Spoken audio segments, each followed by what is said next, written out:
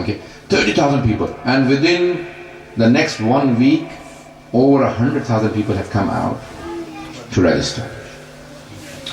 Now, a few 100,000 people came. Now, people started buying tickets in London and said that, you know, we all want to go to Iraq. And Abdul Hassan straight away announced that it is not for the people who are outside. Now, number one, the Imam al-Islam's army, there are alhamdulillah many Muslim countries, many Shia countries, many people with training. So, he will have an army and there will be enough of those. Number two, he would need people in all walks of life. We are all in the army of the Imam al-Islam, one in IT, one in engineering. In all different fields, the Shias should be the best. Okay? The follower of the Prophet Imam al-Islam has a responsibility of learning and providing and distributing the knowledge. The Imam al-Islam will, and our Marajish and the leadership will tell you the responsibilities and duties. In these countries, our duty and responsibility is to learn, to acquire knowledge, to become businessmen, to become knowledgeable, and to distribute that, to spread that.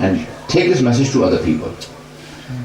I promise you that most of our neighbors will have a complaint against us on the Day of Judgment that none of these people ever delivered the message of the 12th Imam to us.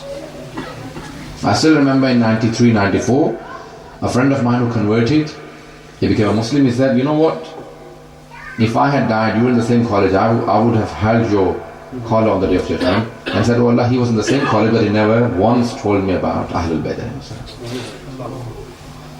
And that's what, pushed me towards learning more, going to Qaaim. And we are all responsible for not delivering the message to others. So we must learn good enough ourselves and then deliver to the other wider community. And I promise you, there is more acceptability in Europe and in North America than any of the Muslim countries. They do not have the true teachings of Ahlul Bayt. Had they the true teachings, if we had only 5 people like Salman, Abu Dhar, Miqdad, Ammar, Malik, Ashtar, the entire Newcastle would convert within the next 5 minutes, within the next 5 years. Within the next 5 years, they would convert everyone because they would live up to the standards of Ahlul Bayt.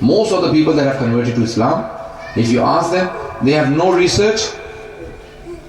Most of the people, no research, no background study. It's only and only the good conduct of Muslims that has impressed them and have brought them to Islam. I was in a hospital and this lady came, elderly woman, her knee had gone through surgery. She came and she said, can I shake hands with you? I was in my dress. So usually with my abba I shake hands, and I did not have my abba, I just had my abba. I said, I'm sorry, I can't shake hands.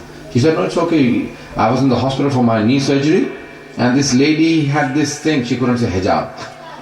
She couldn't say scarf. She said this lady was covered and every day she would cut an apple for me and bring it to me. So I said, why did you do that? She said, because my father is here and our scholars have told us that the neighbors have a right. You are my father's neighbor in the hospital.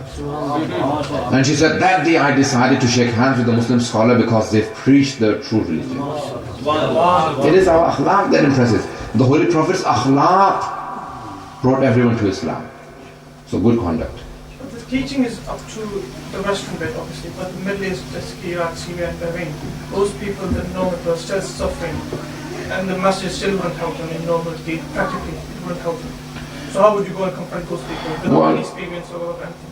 Well, at the moment the Iraqi government has taken up arms against the Daesh and they're fighting, and also there are other nations that are helping them. So all of those people who are taking the front line, they have to have training. They don't just take anyone in. They train them and then they send them to the front line. In Bahrain, it is not possible at the moment. Unfortunately, Bahrain had more than 90% of the population was Shia population, but over the time, the Saudis had more influence and they did not go forward and take the government in their own hands. And now they're oppressing. Wherever there are Shias in government, Shias in power, they would not oppress. Everyone has the right to practice their own religion. Even non-Muslims have a full right. Go to Iran, you'll have Jews and Christians and Zoroastrians practicing their own religion. Not only just Sunnis who are allowed to have a side. But whenever the extremist groups come into power, they always suffocate all other peoples, including Shias. So it's not just Shias suffering, it's others as well suffering. So obviously there are responsibilities and duties, and obviously it will take time before Bahrain comes out of the mode it is in. It will take another probably 4 or 5 years minimum, if things carry on as they are. If there is a massive change in the Saudi regime or in America, then it may happen earlier. But before, with the present situation in Saudi Arabia, I don't think there will be a change in Bahrain very quickly. We don't want to criticize things too much. Okay. Okay.